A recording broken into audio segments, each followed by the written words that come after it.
I'm just taking you along for a quick walkthrough before our party. These are the walls that I made to cover our cupboards. Previously you saw our little sign, and this is our setup for the painting activity.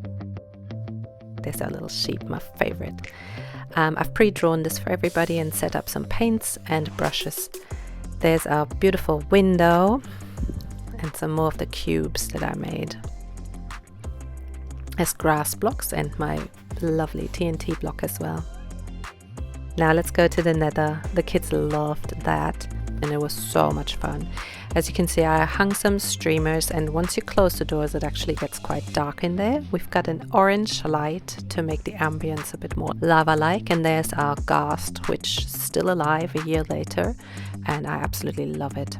This is a little list of what we did in the order and how long it roughly took. Just for you to get some ideas. And now I'm going to show you some of the foods we had. You can see I printed out those little cards, so the strawberries are like redstone, and this is our cake. I made it as close to Minecraft as possible.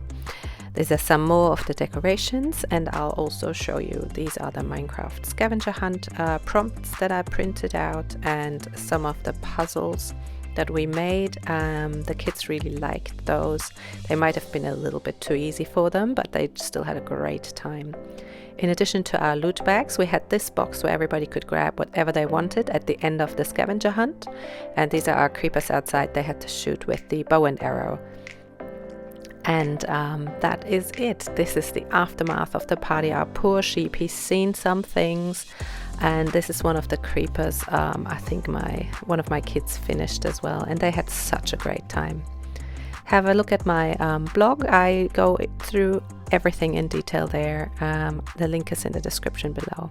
Thank you for watching. Bye.